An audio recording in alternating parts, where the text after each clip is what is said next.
Marine Le Pen is set to win an unprecedented first-round victory in France's presidential elections next year. She says that France is on the verge of revolution. Madame Le Pen, what tactics do you expect Nicolas Sarkozy to use to try and stop you winning power?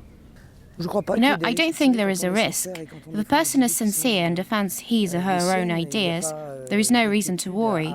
The greatest danger in connection with Nicolas Sarkozy is that he may again do what he did in 2007, namely make a number of extremely tough statements regarding threats, regulation of immigration processes and European protectionism. But those statements will remain what they are, just verbiage. After all, during his 4 years in office and another 9 years at the head of the security system, he was interior minister before he became president. He, strictly speaking, did nothing. As I repeatedly said to him, he had loud words and weak hands. But from time to time, the French tend to delude themselves, thinking that maybe this time he'll carry out his promises. But in actual fact, he made good not a single promise that he was throwing around during his 2007 campaign. What effect will Strauss-Kahn's arrest have on the French elections? This means that Strauss-Kahn is really a symbol of some sort, a symbol of universalism, of a superclass devoid of ethical norms, a symbol of historical ultraliberalism, and in this sense he was indeed an emblematic candidate. But from the human point of view, considering what he's like, the fact that he has been neutralized cannot distress you. The thing is that, in consequence, Nicolas Sarkozy automatically has been given a gulp of oxygen. This is due to the fact that the electorates of Dominique Strauss-Kahn and Nicolas Sarkozy are in part identical, because both are upholding the same grand ideas. Several women have complained about sexual assault by Dominique Strauss-Kahn before his arrest, but the French media refused to investigate. What does that say to you? Yes, there does exist a problem of following public morality. For my part, I'm urging the citizens of France to recover their rigour in this matter. The French must become exacting again. Listen, we must say after all that 5 ministers resigned in the course of 1 year over a conflict of interests. Mr. Blanc, Mr. Gendé, Mr. Wirth, and even Frédéric Mitterrand, whom you are speaking about, haven't been forced into resignation. 5 ministers during 1 year and 6 who deserve to be kept on is too much for one government. Moreover, I'm not forgetting that it was Nicolas Sarkozy who appointed Dominique Strauss-Kahn France's Minister of Finance, doing so in the full knowledge of the critical remarks with regard to Kahn's womanizing behaviour. But he took the risk of a possible scandal, a scandal likely to besmirch the whole of France. How many people refuse to vote in French elections traditionally, and how much of that vote do you expect to pick up? This depends on the elections. Absentations amount to 20%, occasionally 60%. It's significant. It must be said that the high offices in France are rotated between persons who never fulfilled their promises. So at a certain moment, the French simply got tired. Another phenomena existing in Western countries today is about economic power being preferred over political power. So why should the French go somewhere to vote for their rulers if it's clear that the rulers are powerless and that this country is run by those who possess economic power? This is why, in order to make the French budge, you also have to explain to them that politics should seize the initiative from economics. And finally, France is not a democracy. It's high time we stopped telling ourselves fairy tales. Millions of Frenchmen are in no way represented in the National Assembly, while they usually account for between 15 and 20% of votes. The Communist Party, at the same time, has deputies, even though they have just 5% of the vote. Since far from every Frenchman feels that his vote means anything, he, as is only natural, abstains from elections. You've talked about affirmative action for ethnic minorities here in France. What does that mean? There are 1,000 of them, because today all the enterprises, and particularly big ones, have signed a charter that prescribes hiring people from other cultures or a different origin, which means that a Frenchman, a poor Frenchman with French roots, will end up behind others. I believe it's a gross violation of the Republican principle of equality.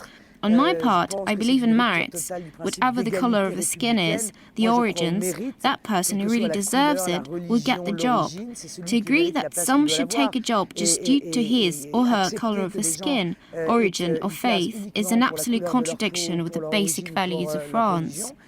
It means if you're a foreigner, you have a better chance of employment than a French citizen.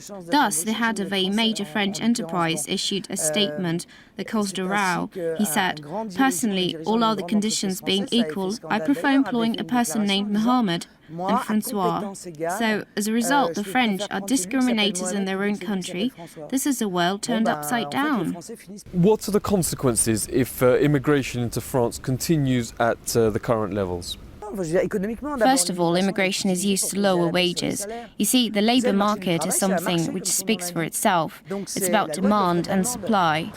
It also allows foreign citizens to enter our country and work for peanuts, thus making salaries go down. It's a labour that has been used for more than 30 years. There are more than 5 million jobless people in France.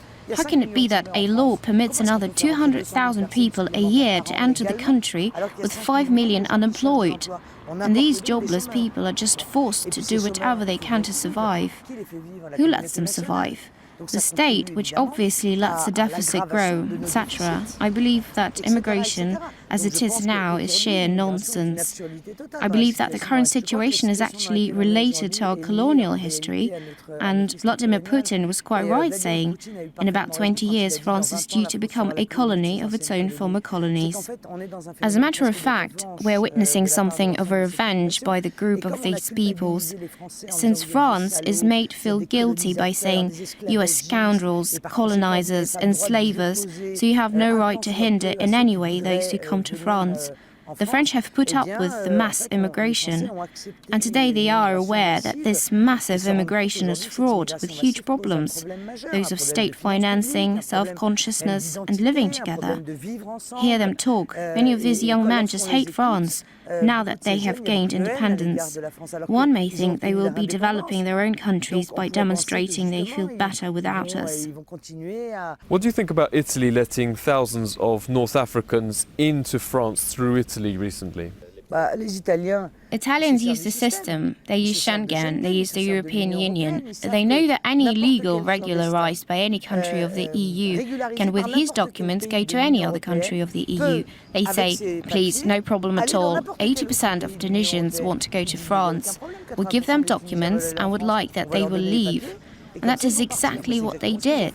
They regularised the illegals and they all came to France. Should Romanians and Bulgarians be allowed free movement within the EU, as is now being discussed here in the European Parliament? It will be tragic. It will be an additional immigration. It is obvious it will be a signal for a massive immigration, more particularly of Roma. It was useless for Nicolas Sarkozy to sing and dance and go and get all the world television to say, "Come and see, I will take Roma back to a border which does not exist." Now they will have the possibility to come and settle as they want in France. But they are a considerable number. We know they are very poor people. But once more, France being the most attractive country in all EU, it will be up to her to face this inflow of immigration with the consequences going with it. In terms of conflicts, once more of living together, people cannot bear it now. French government said the Libyan war would take days or months. What do you expect to happen there? Because firstly, we're completely outside international law. We should stop talking nonsense. It is no longer at all an air exclusion zone. We are in a mission to bring down a man and regime. And in order to do so, we bomb, we send helicopters. And tomorrow, obviously, we will send an army on the ground. So it's no longer at all about humanitarian issues. It's about a civil war in which we took one side, and even in a tribal war, which objectively is not of our business, unless you consider France, as other countries, has to meddle again in the internal affairs of this or that country. We will not get out of this war. We will get bogged down in this one.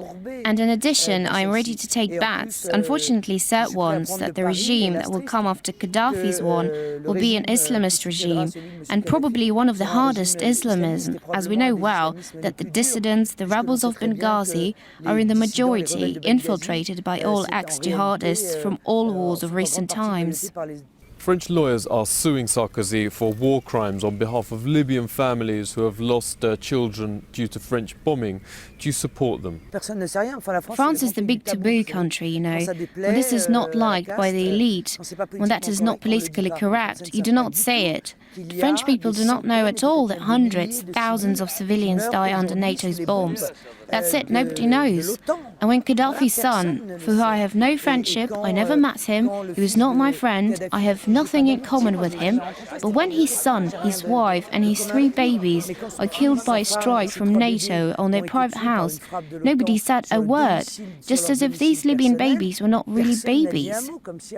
You would take France out of the Eurozone. Why is the Euro bad even for France? Today, the Euro's death certificate is just waiting to be signed. This means that those who built this currency were wrong, and they took with them other people in a major failure at the economic and social levels. Well, that's it. The Euro is going to die. I think it should be better to anticipate this death rather than suffer from this death, which will be otherwise a real economic and social chaos. But they had told us the Euro will bring growth, employment, raise purchasing power, allowing us to counterbalance the power of the dollar. Sorry, but the Eurozone is the weakest in the world, and today it is almost bankrupt. Almost. Germany's just said it's scrapping its nuclear plants. 3 in 4 French people are against nuclear energy. What will you do with nuclear energy if you become president? I think it's impossible to do without nuclear energy today in France. I mean, given the importance of this energy for our national independence. So eventually the objective is to invest in the research so as to try and find alternative energies. But we cannot consider getting out of nuclear energy by 2022 or 2025, as does Germany, which actually has been preparing this exit for a long time. Marine Le Pen, head of the National Front, thank you for speaking with RT.